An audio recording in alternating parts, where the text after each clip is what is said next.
Welcome all of you dear students and my dear friends, welcome back once again. मैं हूं doctor वेद और आज doctor बनने के सफर में हम सभी चल चुके हैं। मेहनत आपका होगा, साथ हमारा होगा। आज जो है एसएसटी नीट क्लासेस में दो टॉपिक के बारे में मैं आपसे बात करूंगा। बहुत कम समय का टॉपिक है लेकिन बहुत ही महत्वपूर्ण क्वेश्चंस हर साल नीट एग्जाम में पूछे जाते हैं, इवन आपके बोर्ड एग्जाम में भी पूछे जाते हैं। तो जो पहला टॉपिक हमारा होगा वह है आदर्श विलयन। सबसे पहले आदर्श विलयन क्या है, किसे कहेंगे, इसकी विशेषता क्या होती है।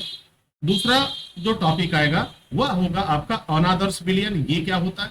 रसायन विज्ञान कक्षा 12 भाग 1 से अध्याय 2 से ये टॉपिक लिया गया है। तो डियर स्टूडेंट, सबसे पहले हम जानने की कोशिश करते हैं कि आदर्श विलयन क्या है। तो आदर्श विलयन के बारे में आप कह सकते हैं कि आदर्श विलयन वह विलयन होता है जिसका आयतन दोनों अवयवों के आयतन के योग के बराबर होता है। अब कोई भी विलयन होगा तो आपको मालूम होगा कि उसमें दो अवयव होते हैं, दो पदार्थ होंगे, दो यौगिक हो सकते हैं, दो तत्व होंगे और उसके बाद से वह विलयन तैयार होता है। तो विलयन में जो अवयव हैं उनका जो आयतन होगा वो दोनों के योग के बराबर होता है, ऐसा नियम कहता है। राउल्ट के नियमानुसार भी देखें तो कह सकते हैं, अगर हम मान लें कि दो अवयव ए तथा बी से मिलकर विलयन बना हुआ है तो विलयन का आयतन इन दोनों के आयतन के कुल योग के बराबर होगा।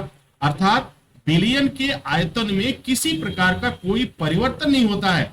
याद रखिएगा कि विलयन के किसी आयतन में किसी प्रकार का कोई परिवर्तन नहीं होता है। तो डियर स्टूडेंट्स, ऐसे विलयन को आप क्या बोलते हैं, आदर्श विलयन कहते हैं। नीट एग्जाम में आपसे पूछा जा सकता है वह कौन सा विलयन है कि जिसके आयतन में किसी प्रकार का परिवर्तन नहीं होता है, तो आपका आंसर होगा, सही जवाब होता है आदर्श विलयन।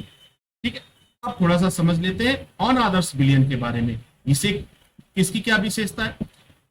जब कोई विलयन दो अवयवों से मिलकर बना होता है तो दोनों अवयवों का आयतन का योग यदि विलयन के आयतन से भिन्न होता है तो ऐसे विलयन को आप क्या बोलोगे, अनादर्श विलयन बोलोगे। ठीक है, यानी जैसा आदर्श विलयन की का डेफिनेशन था, परिभाषा था, ठीक इसके विपरीत है। उसमें योग क्या था, बराबर था। इसमें आयतन का योग क्या हो रहा है, डिफरेंट आ रहा है, यानी भिन्न आ रहा है। दूसरे शब्दों में आप क्या कह सकते हो, माना अवयव ए का आयतन और बी का आयतन का योग किया जाता है, फिर विलयन का कुल आयतन मापा गया, इनमें अंतर पाया गया, इन दोनों के में क्या पाया गया, अंतर पाया जाता है। और जब अंतर पाया जाएगा तो आप क्या बोलेंगे, उसे अनादर्श विलयन कहेंगे। तो आई होप कि ये सारी चीजें आपको समझ में आ रही होंगी और अपने एग्जाम के लिए 99% मार्क्स के लिए आप बिल्कुल रेडी हैं। इसी के साथ इजाजत चाहेंगे, नेक्स्ट वीडियो में कुछ नए टॉपिक के साथ हाजिर होंगे। तब तक के लिए wish you all the best. Thank you for watching, thank you for learning.